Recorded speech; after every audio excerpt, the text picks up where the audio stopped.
Ketones are also mostly carbon and hydrogen, and they have an oxygen that is double bonded somewhere that is not at the end, and their name ends in a none. Now, there's not going to be anything as methanone because if you have a meth and you try to hook a double bonded oxygen on, it's at the end. The same thing with ethanone can't exist.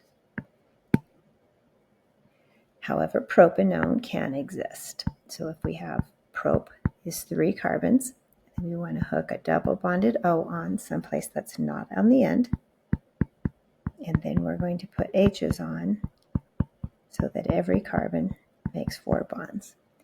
And the shorthand, we're going to start with the prop and hook the double bonded O on.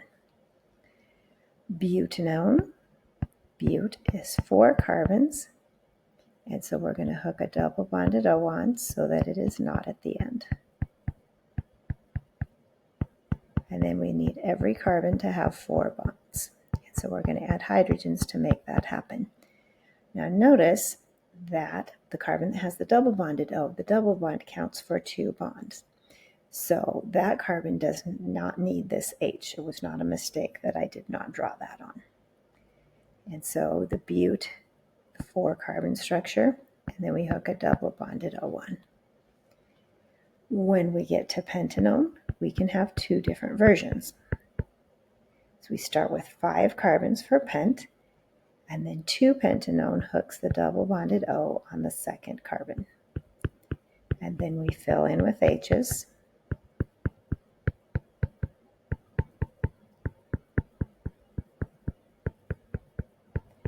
So that every carbon makes 4 bonds.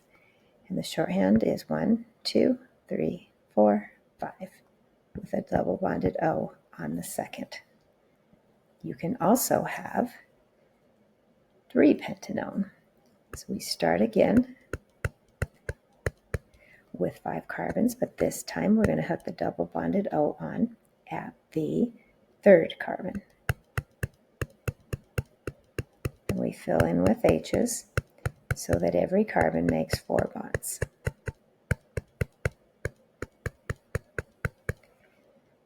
One, 2, 3, 4, 5, and it is on the third one. And there is no such thing as fourth for pentanone because by the time we get to the 4, it's really back in the 2 spot.